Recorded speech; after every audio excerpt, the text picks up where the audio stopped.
حضرت ابو ہریرہ رضی اللہ تعالیٰ عنہ کہتے ہیں کہ نبی صلی اللہ علیہ وسلم نے فرمایا، مالک الموت ایک راستے میں آیا، اور ایک سند میں یہ الفاظ ہیں: پہلے مالک الموت سامنے آیا کرتا تھا۔ جب موسیٰ علیہ السلام کے پاس آیا تو اس نے کہا، اپنے رب کا فیصلہ قبول کرو۔ موسیٰ علیہ السلام نے اس کی آنکھ پر ہاتھ مار کر اسے پھوڑ دیا۔ مالک الموت اللہ کے پاس واپس گیا اور کہا، اے اللہ، تو نے مجھے اپنے ایک بندے کی طرف بھیجا جو مرنا نہیں چاہتا۔ اس نے میری آنکھ بھی پھوڑ دی ہے۔ اگر تیرے یہاں اس کی عزت نہ ہوتی تو میں اس پر بہت بھاری ہوتا۔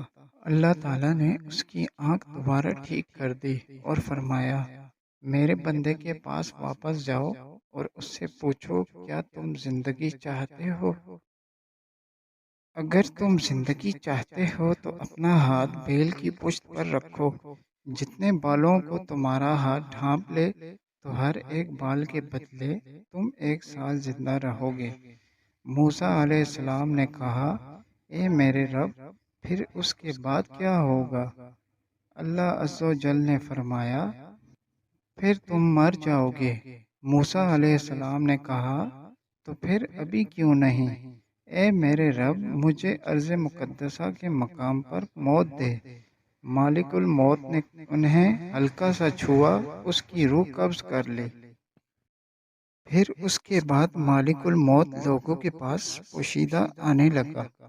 رسول اللہ صلی اللہ علیہ وسلم نے فرمایا، واللہ اگر میں اس کے پاس ہوتا تو تمہیں اس کی قبر دکھاتا، سرخ ٹیلے کے پاس راستے میں، اور ایک روایت میں ہے کہ سرخ ٹیلے کے نیچے۔ حضرت ابو امامہ رضی اللہ عنہ سے مرفوع مروی ہے، 3 آدمی ایسے ہیں جن کے فرض و نفل اللہ تعالیٰ قبول نہیں کرے گا: والدین کا نافرمان، احسان جتلانے والا، تقدیر کو جھٹلانے والا۔ ویڈیو اچھی لگی تو لائک کر دیں اور اپنے دوستوں کو شیئر کر دیں۔ ملتے ہیں کسی اور ویڈیو میں۔